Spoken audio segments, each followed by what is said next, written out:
Hi viewers.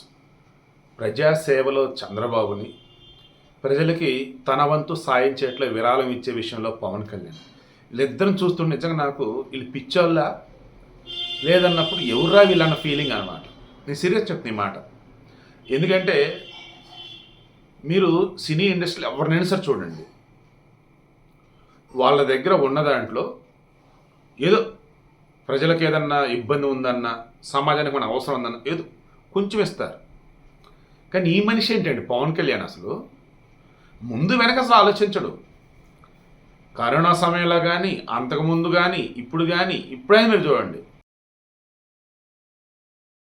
తనకి ఇవ్వటమే తెలుసు అన్నట్టుగా ఇస్తూ ఉంటాడు.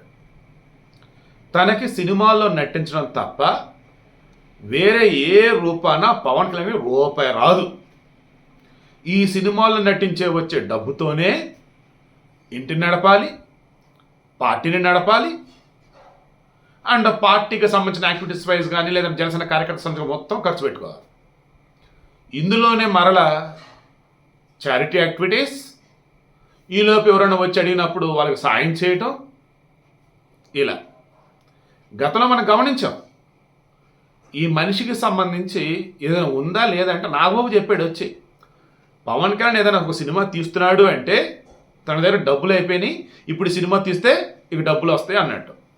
మొన్న పవన్ కళ్యాణ్ పిఠాపురం ఎమ్మెల్యేగా పోటీ చేసినప్పుడు ఎన్నికల అఫిడవిట్లో పొందుపరిచాడు తనకున్న అప్పులు ఎంత, ఎవరెవరి నుంచి అని. అందులో మీరు అబ్జర్వ్ చేస్తే ఆల్మోస్ట్ అన్నీ కూడా ప్రొడక్షన్ హౌస్ల దగ్గర నుంచి వాళ్ళ ఫ్యామిలీ మెంబర్స్ దగ్గర తీసుకున్న డబ్బులే. ఆ డబ్బులన్నీ ఏం చేస్తున్నాడు? ప్రజలే ఖర్చు పెడతా ఉన్నాడు. అంటే దాని అర్థం ఏంటి? ఆయన దగ్గర ఇంకేం లేవు. మరి పిల్లల సంగతి ఏంటి?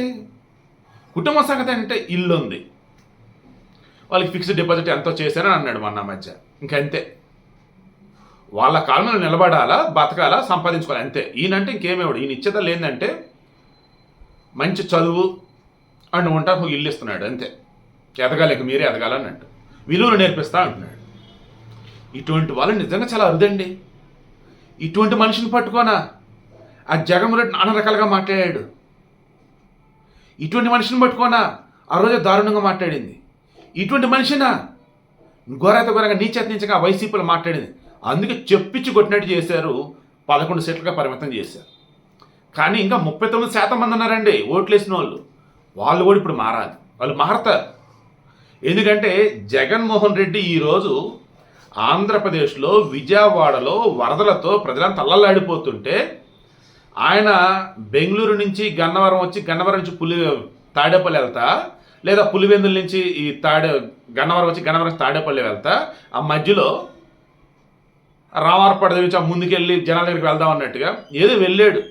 ఏదో ముఖం అంతా కానీ ఆముదం తాగినప్పుడు కానీ ఒక వికారం ఉండిద్ది, అటువంటి ఫేస్తో పెట్టాడు. మీకు సాయం చేయట్లేదు ఎవరు అంటే సాయం చేస్తానని చెప్పి జనాలు చెప్తే ఇదేంటో దెబ్బ కొట్టేసింది అన్నట్టుగా అనుకొని, అరే స్క్రిప్టే దిగురా. నేను యాక్చువల్లీ స్క్రిప్ట్ చూడకుండా చెప్పాడు అనుకున్నా. ఓరి దేవుడు, అక్కడ కూడా స్క్రిప్టే. ఏం బతుకు, ఏం మనిషి నాకు ఇప్పటికీ అసలు అర్థం కావట్లా. బుడమేరు గేట్లు అంట చంద్రబాబు నాయుడు ఇంటి మునగకూడదని గేట్లు ఎత్తేసారంట. దాంతో గేట్లు ఎత్తడం అంటే ఇక్కడ మొత్తం మునిగిపోయిందట. సిగ్గుందా, బుద్ధి ఉందా, సెన్స్ ఉందా? ఆ బుడమేరుకు సంబంధించి ఎక్కడైతే రెగ్యులేటర్ ఉందో ఆ 11 గేట్లు కనుక ఎత్తకపోతే దేవుడా, ఉత్తర కృష్ణా జిల్లా కానీ, ప్రజెంట్ ఎన్టీఆర్ జిల్లా కదా, ఉత్తర ఎన్టీఆర్ జిల్లా కానీ, ఆ వెస్ట్ విజయవాడ కానీ, ఆల్మోస్ట్ ఇబ్రహీంపట్నం దగ్గర Narla Tatarao thermal power station ఉండిద్ది. అక్కడ వాటరు కొంత ఏం చేస్తారంటే కృష్ణాతో కలుపుతారు. ఈ కాలం వచ్చేసరికి ఏంటంటే పైనుంచి వచ్చే పోలవరం కుడి కాలం ఉంది కదా, అది ఈ మధ్యలో బుడమేరు ఈ డైవర్షన్ కెనాల్ ఉంది. ఆ డైవర్షన్ కెనాల్ పోలవరం కుడి కాలంలో కలుపుతారు. ఇది వచ్చేసి ఈ నార్ల తాతారావు ఆ కాలం ఏదైతే ఉందో నదిలో కలిసి దానికి అటాచ్ అనమాట. ఒక్కసారి ఆల్రెడీ 11 లక్షల పైచులు క్యూసెక్ల వరద వస్తుంది అక్కడ. ఏడొచ్చేసి 70,000 క్యూసెక్లు.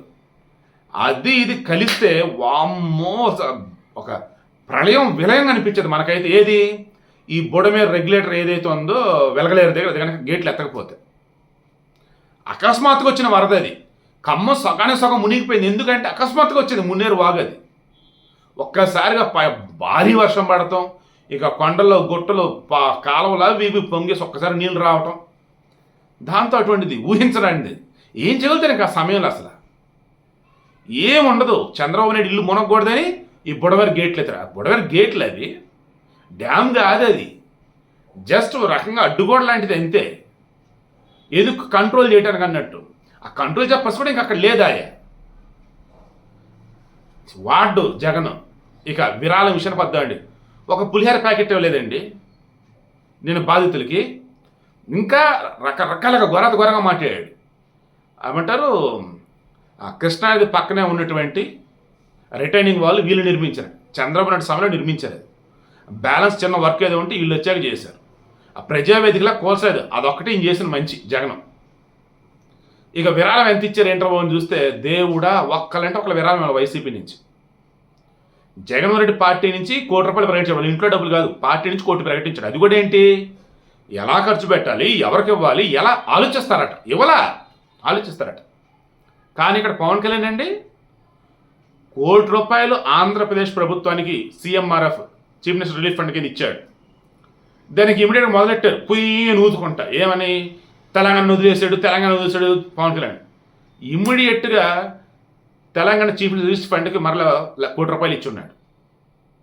మొత్తం నా వాళ్ళు అనుకున్నాడు. ఎస్ ట్రూ, డబ్బులు ఉన్నాయి లేదో చూసుకోవాలి కదా, గ్యాప్ కూడా ఎవరా ఇంకా.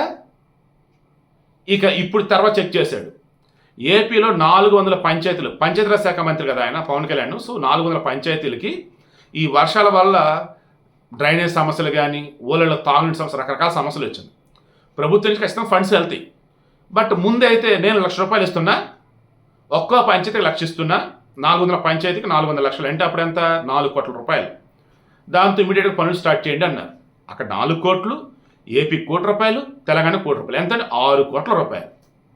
తర్వాత రామ్ చరణ్ ఉపాసన దంపతులు ₹1 కోటి, తెలంగాణకి 50 లక్షలు అండ్ ఏపీకి వచ్చేసి 50 లక్షలు. చిరంజీవి ఆల్రెడీ తెలంగాణకి 50 లక్షలు, ఏపీకి 50 లక్షలు. ఎన్ని అయినాయండి, పవన్ కళ్యాణ్ ఒక 6 కోట్లు, వీళ్ళిద్దరు ఒక 2 కోట్లు, ఎంత 8 కోట్లు. అల్లు అర్జున్ ఆల్రెడీ ₹1 కోటి ప్రకటించాడు, ఏపీకి 50 లక్షలు, తెలంగాణకి 50 లక్షలు.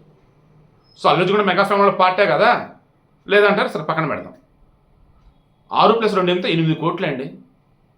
కేవలం ఒక 2 ఫ్యామిలీస్ నుంచి 8 కోట్లు వచ్చాయి. ప్రభాస్ 2 కోట్లు, తెలంగాణ కోటి, ఏపీకి కోటి. బాలకృష్ణ ఏపీకి 50 లక్షలు, తెలంగాణకి 50 లక్షలు. తర్వాత మన జూనియర్ ఎన్టీఆర్ ఏపీకి 50 లక్షలు, తెలంగాణకి 50 లక్షలు. సోను సూద్ సూపర్ అసలు, ఏపీకి ₹1 కోటి, తెలంగాణ ₹1 కోటి. ప్రభాస్ ఏపీకి కోటి, తెలంగాణ కోటి.